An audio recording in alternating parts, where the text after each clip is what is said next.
Hello guys, welcome to my YouTube channel. आज की इस वीडियो में हम बात करेंगे कार्टेशियन प्रोडक्ट एंड रिलेशंस के बारे में। इससे पहले जो मैंने आपको वीडियो दी थी उसमें मैंने आपको सेट थ्योरी के बारे में एक रिवीजन दिया था, प्लस मैंने जो उस पर बेस्ड इंपॉर्टेंट क्वेश्चंस हैं उसकी भी एक वीडियो दी थी। ठीक है, तो आइए चलिए वीडियो स्टार्ट करते हैं।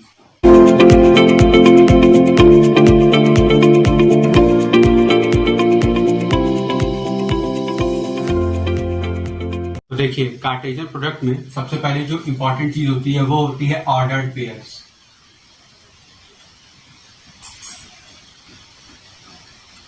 ऑर्डर्ड पेयर्स, ठीक है।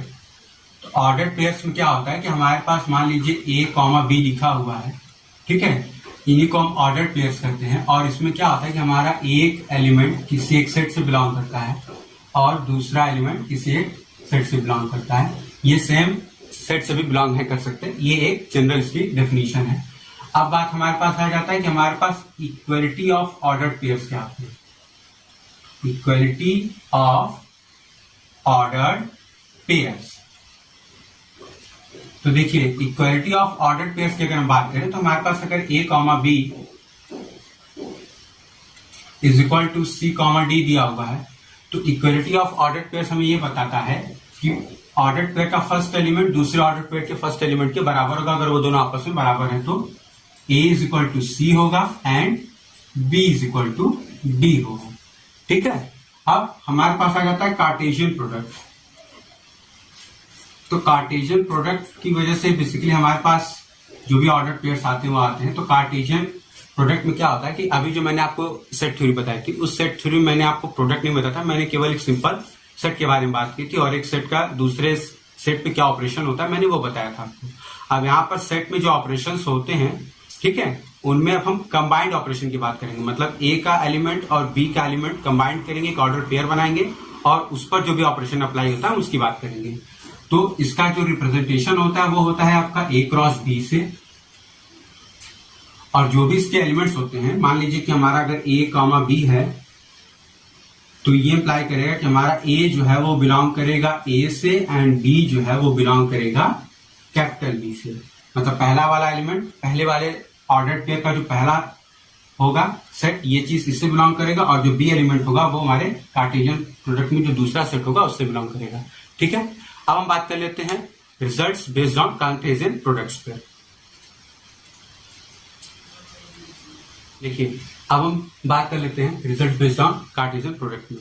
तो मान लीजिए हमारे पास सबसे पहली प्रॉपर्टी होती है कि अगर हम ए क्रॉस कर रहे हैं किसी दो अलग सेट्स के यूनियन पर, ठीक है, मतलब कार्टेशियन प्रोडक्ट हम कर रहे हैं ए क्रॉस दूसरे सेट में जो कि किसी दो सेट्स का यूनियन है, तो इसको हम इस तरीके से लिख सकते हैं। मतलब A cross B union A cross C, ठीक है। मतलब हमारा ए का क्रॉस एक बार यहां लगेगा बी के साथ, फिर बीच में यूनियन का साइन है तो यूनियन, फिर ए का क्रॉस लगेगा सी के साथ। उसी तरीके से अगर हमारे पास इंटरसेक्शन है तो भी यही लॉ अप्लाई होता है। अगर हमारे पास A cross B intersection C है तो हम इसको लिख सकते हैं A cross B intersection A cross C, ठीक है। अब यही चीज हमारा सब्ट्रैक्शन में भी अप्लाई होता है कि मान लीजिए अगर हम ए क्रॉस कर रहे हैं बी माइनस सी तो हम इसको लिख सकते हैं ए क्रॉस बी माइनस, देखिए क्रॉस तक या बीच में माइनस है तो माइनस ए क्रॉस सी। देखिए अगर मैं आपको बताऊं तो बेसिकली एक मैथमेटिक्स में हम जो मल्टीप्लिकेशन करते हैं एकदम सेम उसी तरह अप्लाई होता है। बीच में जो यहाँ साइन होता है वो एज इट इज रिमेन रहता है, बाकी ये हर जगह पर अपना क्रॉस प्रोडक्ट बना लेता है। अब चौथा इसके बाद हमारे पास आ जाता है कि अगर हमारे पास A cross B is equal to अगर हमारे पास बी क्रॉस ए हो जाता है, ठीक है, अगर हमारे पास ए क्रॉस बी और बी क्रॉस ए आपस में बराबर हो जाता है तो double implies A is equal to B. देखिए डबल इंप्लाइज के सिंबल से यहां पर मतलब ये होता है कि हमारा ए क्रॉस बी बराबर बी क्रॉस से इंप्लाई ये करेगा कि हमारा ए बराबर बी है, और अगर हमारे पास ए बराबर बी है तो ये चीज ये इंप्लाई करेगा कि हमारा ए क्रॉस बी बराबर बी क्रॉस ए होगा, ठीक है।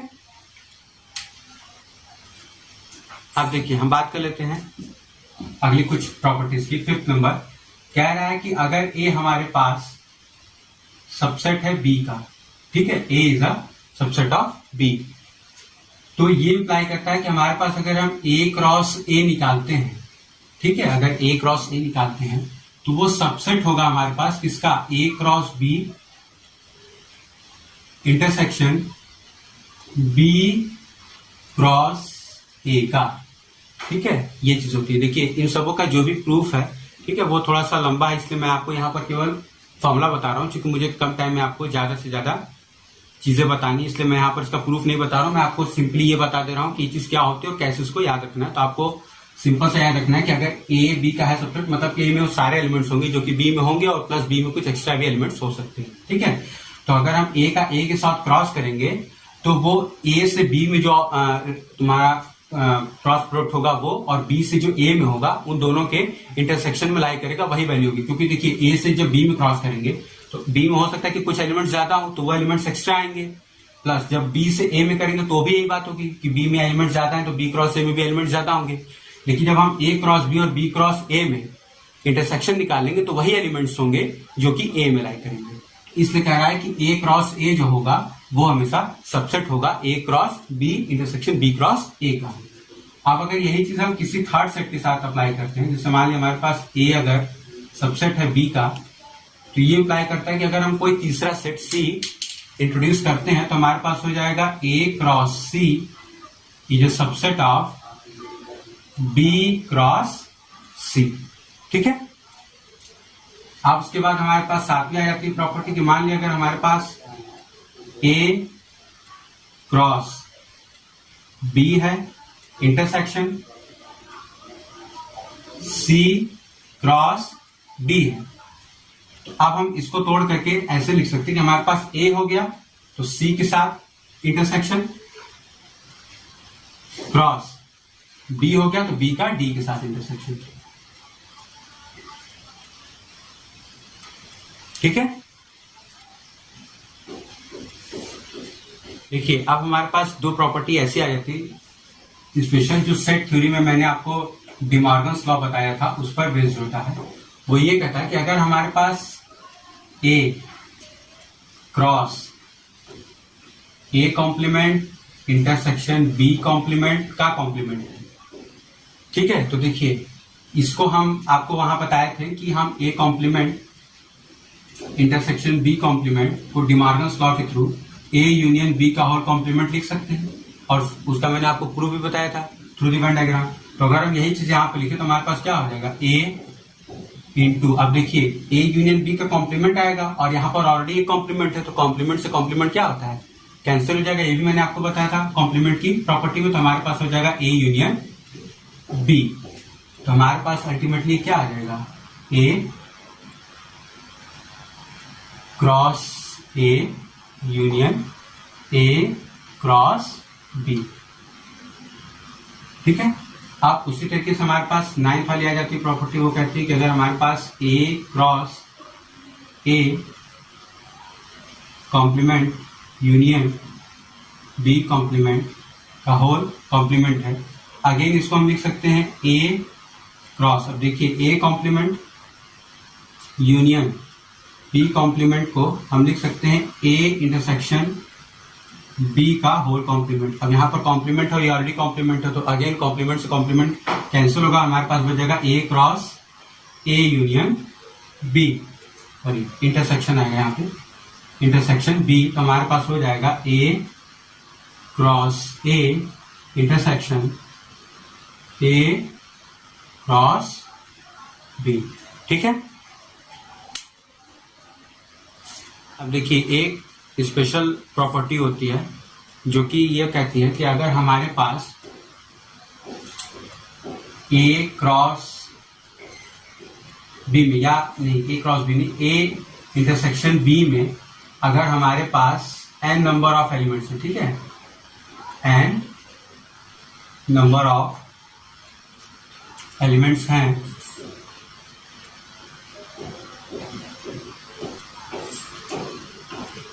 तो ये कहता है कि हमारे पास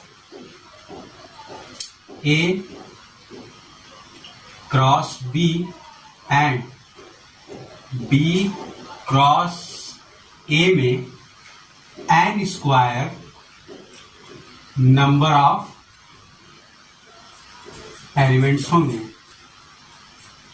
ठीक है, ये प्रॉपर्टी ये कहती है कि अगर हमारे पास ए और बी में number of common elements N है, तो अगर हम ए क्रॉस बी और बी क्रॉस ए का इंटरसेक्शन ले लेते हैं, मतलब उन दोनों में अगर हम कॉमन लेते हैं, तो हमारे पास N square number of elements हो जाएंगे। उसका सीधा सा रीजन ये है कि ए क्रॉस बी जब हम करेंगे तो ए क्रॉस बी में ए और बी में N number of elements common है, तो यहां से एन और यहां से एन मिल जाएगा आपको। ठीक है, क्योंकि हमें कॉमन की बात कर रहे हैं, तो ए और बी के इंटरसेक्शन है, मतलब ये कह रहा है कि A cross B intersection B cross A में जो नंबर ऑफ एलिमेंट्स होंगे वो कितने होंगे, एन स्क्वायर होंगे।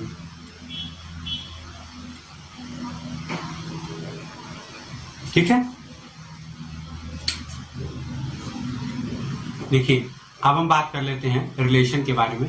हमारे पास रिलेशन क्या होता है।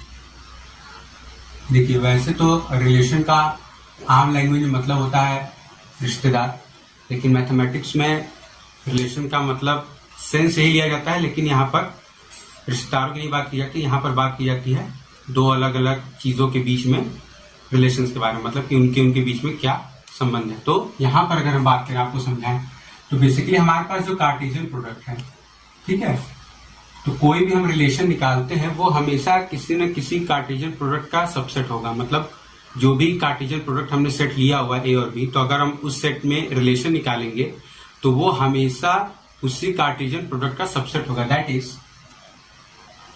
अगर हमारे पास A set A is related to set B, तो ये हमेशा सबसेट होगा ए क्रॉस बी का। और अगर हम एलिमेंट वाइज बात करें, तो अगर A is related to B for all A belongs to A, B belongs to B, तो A और B जो होगा वो सबसेट होगा A क्रॉस B का। ठीक है, ये कहता है। अब हमारे पास आ जाता है कि चलिए रिलेशन तो हो गया, कितने नंबर ऑफ रिलेशंस होंगे हमारे पास। तो देखिए नंबर ऑफ रिलेशंस जो भी होते हैं वो हमें ये बताते हैं कि कितने नंबर ऑफ हमारे सबसेट्स बन रहे हैं। ठीक है, जैसे हमारे पास ए क्रॉस बी हो गया, अगर मान लीजिए ए हमारे पास एलिमेंट दिया हुआ है ए, ठीक है, और बी में मान लीजिए दिया हुआ है दो एलिमेंट बी कॉमा सी। तो अगर हम ए क्रॉस बी की बात करेंगे तो हमारे पास ए क्रॉस बी क्या क्या आ जाएगा, हमारे पास ए क्रॉस बी आ जाएगा A comma B and A comma C. ठीक है, तो अब हम जब बात करेंगे कि इसमें नंबर ऑफ रिलेशंस कितने हैं, तो जैसे हम सेट में पावर सेट बताते थे, ठीक है, वैसे ही सेम चीज यहां पर होती है नंबर ऑफ रिलेशंस के केस में, कि पावर सेट में हमारा क्या होता था कि अगर हमारे सेट में नंबर ऑफ एलिमेंट्स n है, तो हमारा पावर सेट में जो नंबर ऑफ एलिमेंट्स होते थे वो 2 to the power n हो जाते थे। ठीक है, मैंने आपको ये बताया था। तो वही सेम चीज यहाँ पर होगी कि अगर हमें नंबर ऑफ रिलेशन निकालने होंगे, नंबर ऑफ रिलेशन निकालने होंगे, तो वो हमारा हो जाएगा 2 to the power m into n। यहां पर m क्या होगा, mn। देखिए m और n अलग अलग कुछ नहीं होगा, आप उसको कंबाइंडली अगर बोले तो mn हमारे पास ऑर्डर्ड पेयर होंगे। ठीक है, mn हमारे पास ऑर्डर्ड पेयर होंगे नंबर में, ऑर्डर्ड पेयर नंबर, मतलब हमारे पास m into n number of ordered pairs होंगे, तो उसका नंबर ऑफ रिलेशंस क्या होगा, 2 to the power mn होगा। जैसे अगर मैं आपको यहाँ एग्जांपल बताऊं, ए क्रॉस बी हो गया हमारे पास, तो इसका जब हम नंबर ऑफ रिलेशन निकालेंगे तो एक तो सेट हमारा केवल ए कॉमा बी बनेगा, दूसरा हमारे पास सेट जो बनेगा वो ए कॉमा सी बनेगा, तीसरा हमारे पास बनेगा ये और ये कंबाइंड, चौथा हमारे पास जो होगा वो वॉइड रिलेशन बनेगा। जैसे मैंने आपको वहां बताया था कि phi is a subset of every set. ठीक है, क्योंकि फाई क्या होता है, नल सेट होता है, तो वो हर एक सेट का होता है सबसेट। और जब भी हम पावर सेट लिखते हैं तो पावर सेट में फाई को भी लिखा जाता है, और जब काउंटिंग करते हैं तो भी हम फाई को भी काउंट करते हैं। तो वही चीज हमारे पास यहाँ भी होगी कि जब हम ये हमारा एक हो गया, ये दो हो गया, कंबाइंड करेंगे 3, चौथा हमारे पास वॉइड रिलेशन आएगा। तो अगर हम नंबर ऑफ रिलेशन की यहाँ बात करेंगे, नंबर ऑफ रिलेशन की, तो हमारे पास हो जाएगा 2 to the power, मैंने m into n लिखा है। तो देखिए mn जो होता है वो number of elements in set a and b होता है। तो अब चाहे हम ए एम को नंबर ऑफ एलिमेंट्स इन ए मान ले या बी मान ले, कोई भी, हमें मतलब कितने हैं एम इंटू एन से। तो हमारे ए में एलिमेंट कितने हैं 1, बी में एलिमेंट कितने हैं 2, तो एम इंटू एन यानी 2 इंटू 1 2 हो जाएगा। तो यहाँ पर हमारे पास कितना हो जाएगा 2 to the power 2 is equal to 4 होने चाहिए हमारे नंबर ऑफ रिलेशन। तो हमारे नंबर ऑफ रिलेशन जो 4 आ रहा है, एक तो हमारे पास बस ये हो गया, दूसरा ये हो गया, तीसरा ये दोनों कंबाइंड हो गए, और चौथा हमारे पास वर्ड रिलेशन हो गया। ठीक है,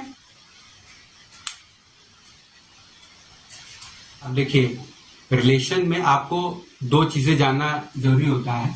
उसमें हमारा ये होता है कि हमारे पास वर्ड रिलेशन, अभी मैं आपको इसमें टाइप भी बताऊंगा, वर्ड रिलेशन और यूनिवर्सल रिलेशन। जैसे हमारे पास सेट में होता था वर्ड सेट और यूनिवर्सल सेट, वैसे हमारे पास इसमें भी होता है वर्ड रिलेशन और यूनिवर्सल रिलेशन।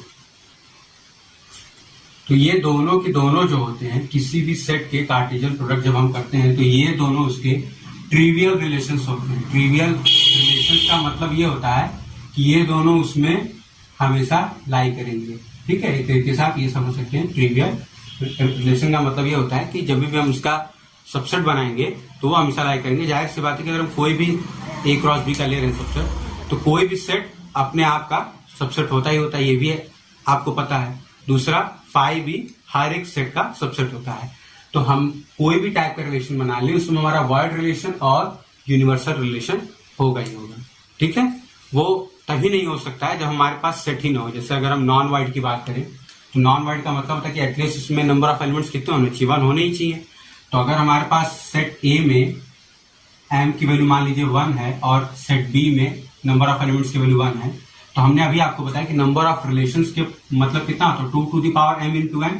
तो 1 इंटू 1 बराबर 2 to the power 1 is equal to 2 आ जाएगा हमारे पास।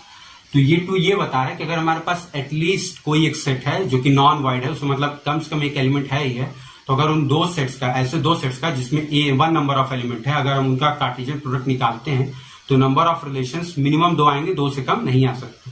ठीक है, और वो दो ये दोनों होंगे यूनिवर्सल रिलेशन और वर्ड रिलेशन।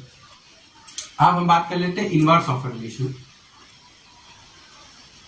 तो देखिए इनवर्स ऑफ अ रिलेशन अगर मैं आपको बताऊं तो उससे पहले आप थोड़ा सा ये जान लीजिए कि डोमेन और रेंज क्या होता है। तो देखिए डोमेन और रेंज, जैसा कि मैंने आपको जो इससे पहले वाली वीडियोस बहुत सारी बनाई है रिलेशन फंक्शन पे, तो मैंने वहां बताई आपको कि डोमेन और रेंज क्या होता है। तो अगर मैं यहां पे बात करूं तो हमारे पास अगर ए क्रॉस बी है, ठीक है, इस तरीके से कि हमारा ए कॉमा बी है such that A belongs to A, B belongs to B, तो हम कहते हैं कि हमारा डोमेन क्या होगा, ए हो जाएगा। डोमेन हमारा जो होगा वो सेट ए हो जाएगा, और हमारा रेंज जो होगा वो, इसको हम ए कर सकते हैं for all A belongs to A, और इसको हम कर सकते हैं B for all B belongs to B. ये हमारा डोमेन हो जाएगा, ये रेंज हो जाएगा। तो हमारा इनवर्स ऑफ अ रिलेशन का मतलब क्या होता है कि जैसे फंक्शन हमारा जब इनवर्स होता है तो हमारा रेंज जो होता है वो डोमेन हो जाता है, और जो डोमेन होता है वो रेंज हो जाता है। वही चीज यहाँ पर हो जाती है कि इनवर्स ऑफ अ रिलेशन जो होता है वो आर इनवर्स से रिप्रेजेंट होता है। और अगर हमारे पास ए रिलेटेड टू बी है, ठीक है, ये चीज है हमारे पास, तो इनवर्स के केस में हमारे पास क्या होगा, इनवर्स के केस में हमारे पास होगा बी आर इनवर्स ए, मतलब ए इज रिलेटेड टू, अगर बी है तो रिलेशन आर, तो हमारे पास बी रिलेटेड होगा आर इनवर्स के रिलेशन से ए। ठीक है, तो ये हमारा basically inverse of a relation होता है। देखिए अब हम बात कर लेते हैं टाइप्स ऑफ रिलेशन के बारे में।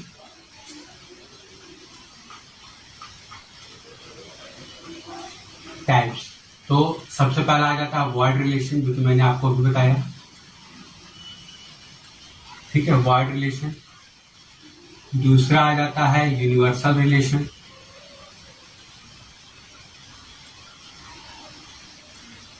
Universal relation. तीसरा आ जाता है आइडेंटिटी रिलेशन।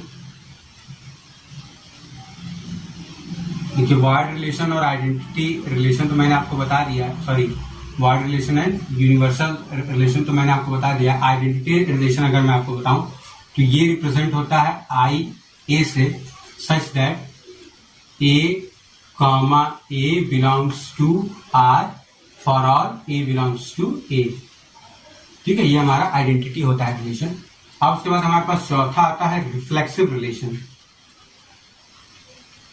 रिफ्लेक्सिव रिलेशन, तो देखिए रिफ्लेक्सिव रिलेशन हमारे पास क्या होता है कि अगर हमारे पास मान लीजिए कोई रिलेशन आर है इस तरीके से कि हमारे पास ए कॉमा ए बिलोंग कर रहा है आर में for all A belongs to A, तो ये हमारा रिफ्लेक्सिव रिलेशन हो जाता है। ठीक है, अब सवाल ये आता है कि अगर हमारे पास आइडेंटिटी रिलेशन और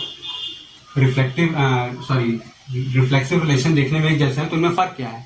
फर्क इतना होता है कि देखिए आइडेंटिटी एलिमेंट में आइडेंटिटी रिलेशन में आपके कोई भी ऐसे एलिमेंट नहीं आ सकते जिनकी आपको सेम इमेज न मिल रही हो। मतलब हमारे पास कोई भी ऐसा एलिमेंट नहीं आ सकता कि उसकी हमारे पास वो इमेज ना हो। मतलब अगर ए है तो ए आएगा, बी है तो बी आएगा, सी है तो सी आएगा। अगर कहीं सी और डी आ गया, ठीक है, तो वो आइडेंटिटी रिलेशन नहीं रह जाएगा। लेकिन अगर हमारे पास, जैसे आपको मैं एग्जांपल बताऊं, आइडेंटिटी रिलेशन में हमेशा ऐसा होगा कि हमारे पास A comma A, B comma B, C comma सी, ये हमेशा राइट करेगा। ठीक है, आइडेंटिटी रिलेशन में। रिफ्लेक्सिव रिलेशन में क्या होता है कि हमारे पास इस सबों का होना जरूरी होता है, प्लस हमारे पास साथ ही साथ इन तीनों के अलावा अगर हम चाहें तो हम ए कॉमा बी भी डाल सकते हैं, हम चाहें तो बी कॉमा सी भी डाल सकते हैं।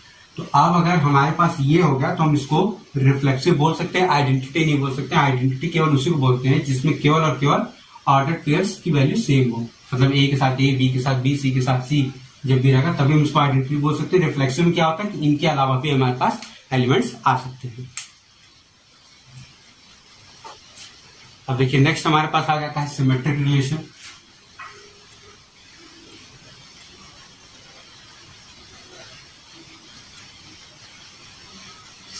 सिमेट्रिक रिलेशन, तो देखिए सिमेट्रिक रिलेशन आपका क्या बताता है हमारे पास कि अगर हमारे पास ए कॉमा बी है जो कि बिलोंग कर रहा है आर से, तो सिमेट्रिक रिलेशन ये इंप्लाई करता है, दिस इंप्लाइज दैट कि बी कॉमा ए भी क्या होना चाहिए, बिलोंग करना चाहिए आर में, तभी हमारा ये क्या होगा, सिमेट्रिक होगा। मतलब सिमेट्रिक रिलेशन ये इंप्लाई करता है कि अगर हमारे पास ए कॉमा बी है बिलोंग कर रहा है ए में, तो मतलब कि बी कॉमा ए भी बिलोंग करना चाहिए आर में, तभी हम कहेंगे कि वो रिलेशन हमारा सिमेट्रिक है। अब उसके बाद आ जाता है हमारा एंटी सिमेट्रिक। ठीक है, ये तो जनरली आपके एनसीईआरटी में दिया नहीं होता है, लेकिन आपको जानना जरूरी है कि हमारे पास एंटी सिमेट्रिक रिलेशन क्या होता है। देखिए एंटी सिमेट्रिक रिलेशन, ऐसा आपको नाम से मालूम पड़ रहा होगा, इसका अपोजिट होता है। तो इसके अपोजिट के दो केसेस होते हैं। जैसे मान लीजिए कि पहला केस तो ये हो गया कि अगर हमारे पास A comma B belongs to R है and B comma A belongs to R है, तो ये जो रिलेशन है एंटी सिमेट्रिक, ये इंप्लाई कर देगा कि हमारे पास A is equal to B है। ठीक है, एंटी सिमेट्रिक रिलेशन ये अप्लाई कर देगा कि अगर हमारे पास A comma B belongs to R है, B comma A belongs to R है, तो ए बराबर बी है। दूसरा ये बताता है कि अगर हमारे पास A comma B belongs to R है, तो दिस इंप्लाइज दैट कि बी कॉमा ए जो होगा वो नहीं बिलोंग करेगा आर में। ये दोनों इसका मतलब होता है एंटी सिमेट्रिक का। तो चाहे ये आपका दिखा दे चाहे ये दिखा दे, बेसिकली क्या करता है कि एंटी सिमेट्रिक रिलेशन आपका सिमेट्रिक रिलेशन को या तो रिफ्लेक्सिव में चेंज कर देता है, जैसे आपका यहाँ पर ए इज इक्वल टू बी हो गया, तो मतलब ये आपका ए वाला ऑर्डर पेयर हो गया। या तो अगर आपके पास वो एंटी सिमेट्रिक है तो वो ए, अगर ए कॉमा बी बिलोंग कर रहा है आर में, तो बी कॉमा ए को आर में बिलोंग नहीं करने देगा। ठीक है, अब हमारे पास आ जाता है सातवां ट्रांजिटिव रिलेशन।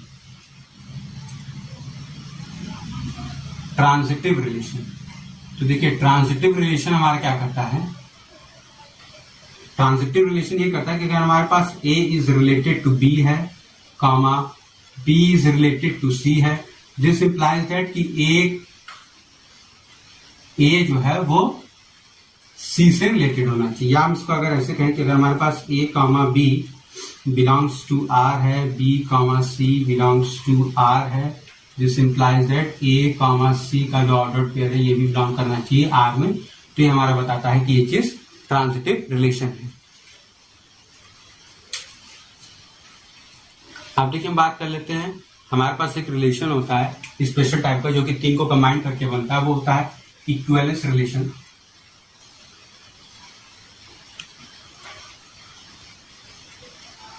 इक्विवेलेंस रिलेशन, तो वो ये कहता है कि अगर हमारे पास कोई भी रिलेशन, मान लीजिए इक्विवेलेंस रिलेशन हम आर की बात कर रहे हैं, ठीक है, तो अगर हमारा आर इज रिफ्लेक्सिव,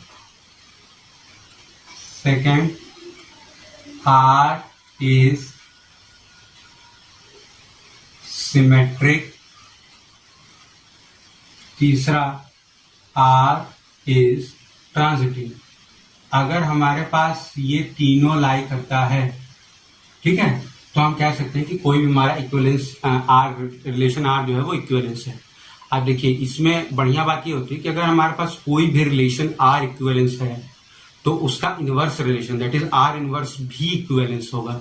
मतलब ये एक इंपॉर्टेंट प्रॉपर्टी ये होती है कि अगर हमारे पास if R is equivalence relation, अगर हमारे पास आर इक्विवेलेंस रिलेशन है, this implies that R inverse is also, ठीक है। मतलब कि अगर हमारा आर इक्विवेलेंस रिलेशन है तो आर इनवर्स भी हमारा इक्विवेलेंस रिलेशन होगा। इसका रीजन सिंपल सही है कि अगर हमारे पास आर रिफ्लेक्सिव है तो आर इनवर्स भी रिफ्लेक्सिव होगा, सीधी सी बात है। अगर हमारे पास आर सिमेट्रिक है तो आर इनवर्स भी सिमेट्रिक होगा, और अगर आर हमारे पास ट्रांजिटिव है तो आर इनवर्स भी ट्रांजिटिव होगा। तो इसलिए अगर हमारा आर इक्विवेलेंस हुआ तो हमारे पास आर इनवर्स भी क्या होता है, इक्विवेलेंस रिलेशन होता है। अब देखिए हम बात कर लेते हैं कुछ properties based on equivalence relation.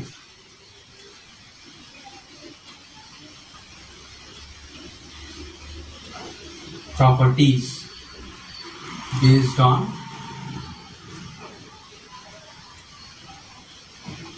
Equivalence relation. देखिए सबसे पहले ये कहता है कि अगर हमारे पास if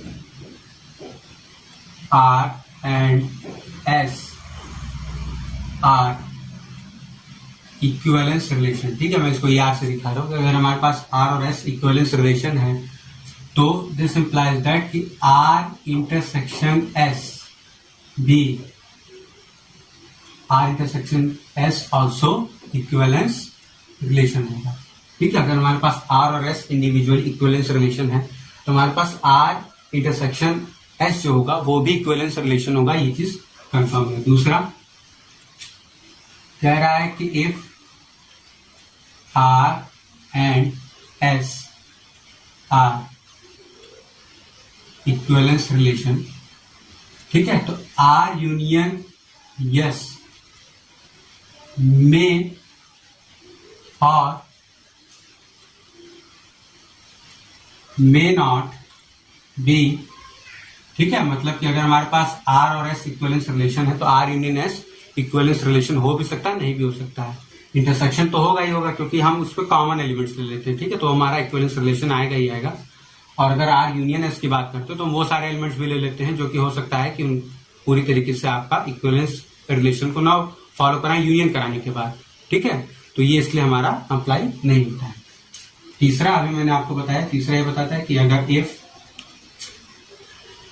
R is equivalence relation, this implies that R inverse is also equivalence relation, ठीक है। ये मैंने आपको प्रॉपर्टी बता दी। अब हम आपको बता देते हैं कंपोजिशन ऑफ रिलेशंस के बारे में। देखिए हमारे पास कंपोजिशन जो होता है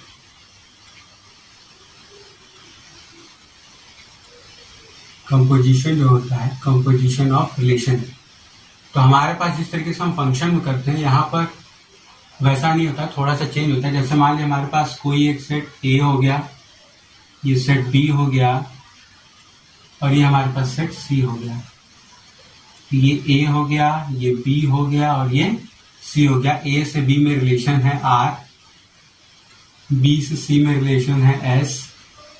तो अगर हमें एस से ए से सी में रिलेशन निकालने हैं तो जैसे हम वहां पे करते थे कि function F of G X कर लेते थे, जैसे एफ एक्स यहाँ पर है जी एक्स यहाँ पर है तो एफ ऑफ जी एक्स निकाल लेते थे। तो हम क्या करते थे एफ ऑफ जी एक्स। लेकिन यहाँ पर जब हमें रिलेशन निकालना होगा तो हम आर ऑफ ओ एस नहीं करेंगे, मतलब एफ ओ जी एक्स वहां करते थे, तो यहाँ पर आर ओ एस नहीं करेंगे, यहाँ पर उल्टा करेंगे, एस ओ आर करेंगे। ये चीज आपको ध्यान देने वाली बात है, थोड़ा सा कंफ्यूजन होता है लोगों को कि हम आर ओ एस निकालने लगते, तो आर ओ एस नहीं होगा, एस ओ आर होगा। ठीक है, इसका जब मैं आपको एक क्वेश्चन वो कराऊंगा नेक्स्ट वीडियो में तो आपको समझ में आ जाएगा कि क्यों मैं ऐसा लिख रहा हूँ। और जो फंक्शन पर वहां प्रॉपर्टी अप्लाई होती है कि अगर हम एफ ऑफ जी का होल इनवर्स निकालते हैं तो वो जी इनवर्स ऑपरेशन एफ इनवर्स होता है, वही चीज यहाँ पर भी लागू होती है कि अगर हम एस ओ आर का इनवर्स निकालते हैं तो हमारे पास होता है are inverse operation S inverse. ठीक है, ये हमारा नॉर्मल सलाह अप्लाई होता है। अब एक चीज हमारे पास आती है, वो देख लीजिए आप, कॉन्ग्रुएंस मॉड्यूलो। ये कभी कभार पूछा जाता है तो मैं आपको बता दे रहा हूं कि कॉन्ग्रुएंस मॉड्यूलो क्या होता है। इसका रिप्रेजेंटेशन होता है ए, कॉन्ग्रुएंस का सिंबल बी, मॉड एम से। इसका मतलब ये होता है, दिस इंप्लाइज दैट कि A minus B is divisible by M. ठीक है, तो ये चीज आपका कभी कभार एग्जाम में आपके पूछ दिया जाता है, तो अगर आप पढ़ नहीं रहेंगे तो आप नहीं बता पाएंगे वहां पर। तो कॉन्ग्रुएंस मॉड्यूलो भी एक चीज होती है जहां पर आपका इस लिखे हुए का मतलब यहाँ पर ये होता है, इस ए बी की जगह आपका नंबर रहेगा और एम की आपको मान लीजिए वैल्यू पूछता है। मान लीजिए कि आपको पूछ देता है कि यहाँ पर आपको दे दिया 5, यहाँ पर आपको दे दिया 2, तो पूछेगा कि 5 congruence to modulo M, what is the value of M. तो अगर हमारे पास ये 5 है और ये आपका 2 है तो 5 माइनस 2 कितना होगा, 3 होगा। तो आपको पता है कि 3 क्या है, प्राइम नंबर है। अब हमारे पास या तो वो वैल्यू 1 होगी या तो वैल्यू 3 होगी, तो एम की वैल्यू आपकी 1 और 3 हो सकती है। ठीक है, तो देखिए आज के वीडियो में इतना ही। अगर आपको वीडियो अच्छी लगी हो तो प्लीज वीडियो को लाइक करिए, शेयर करिए और मेरे चैनल को सब्सक्राइब कर लीजिए। साथ ही साथ बेल आइकन भी प्रेस कर दीजिएगा ताकि मेरे चैनल पर आने वाली वीडियोस की नोटिफिकेशन आपको मिल जाए। तो मिलते हैं नेक्स्ट वीडियो में, तब तक के लिए थैंक यू।